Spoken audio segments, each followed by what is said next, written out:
പുള്ളിയും വിളിച്ചു പറഞ്ഞു. അപ്പോൾ ചെത്തപ്പുഴ കാല് മുറിഞ്ഞ് ചോര ചീറ്റിക്കൊണ്ടിരിക്കുകയാണ്. പക്ഷെ ആ സമയത്ത് നിങ്ങൾ കസ്റ്റമറെ അവിടെ വിളിച്ചിട്ടാണ് പറയുന്നത്? വിളിക്കാൻ പറഞ്ഞു. കാരണം എനിക്ക് അന്ന് ആ വേദനയില്ല, അന്നേരം എനിക്ക് മരിച്ചു പോകുന്ന കാര്യം. അപ്പം ഞാൻ ഓട്ടോക്കാരൻ ചെത്തിപ്പുഴ ഹോസ്പിറ്റലിൽ, ഞാൻ തല ഇറങ്ങിയൊന്നും പോയില്ല. ചെത്തിപ്പുഴ ഹോസ്പിറ്റലിൽ ചെന്ന് കാഷ്വാലിറ്റി കയറി.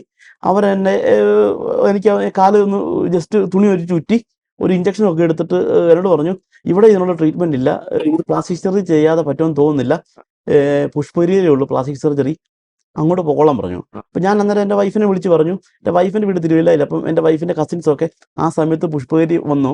ഞാനും ആംബുലൻസ് ഡ്രൈവർ ഒറ്റയ്ക്കാണ് ചെത്തിപ്പുഴയിൽ നിന്ന് പുഷ്പയിലോട്ട് പോകുന്നത്. ഇവരെന്നെ കാലൊക്കെ വെച്ച് കിട്ടി, ആരുമില്ല, അതിനുള്ള സമയമില്ല.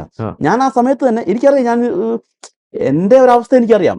ഞാൻ ഫാദറില്ലാതെ വളർന്നത്, എൻ്റെ മക്കൾക്ക് ആ ഒരു അവസ്ഥ വരരുത്. അപ്പം ഞാൻ ആംബുലൻസിൽ പുഷ്പയിലോട്ട് ചെന്നു. അവിടെ ഇപ്പം എൻ്റെ വൈഫിൻ്റെ കസിൻസൊക്കെ വന്നിട്ടുണ്ടായിരുന്നു. അപ്പം എൻ്റെ കാല് കണ്ടിട്ട് ഡോക്ടർ പറഞ്ഞു, ഈ കാലൊന്നും ചെയ്യാൻ പറ്റത്തില്ല, ഈ കാല് മുട്ടിന് താഴെ മുറിച്ച് കളയാതെ രക്ഷയില്ലെന്നു. കാരണം അതുപോലെ ക്രഷർ ഇഞ്ചുറിയാണ്, തള്ളവല് സഹിതം പോയി. അപ്പം എൻ്റെ വൈഫ് BS ആയത് കാരണം അവള് ഇപ്പം നാളെ സർജറിക്കുള്ള കാര്യങ്ങൾ റെഡിയാക്കി, അഡ്മിറ്റ്, ആ കാല് മുറിച്ച് കളയാനുള്ള സർജറി അടുത്ത ദിവസം രാവിലെ ഫിക്സ് ചെയ്തു.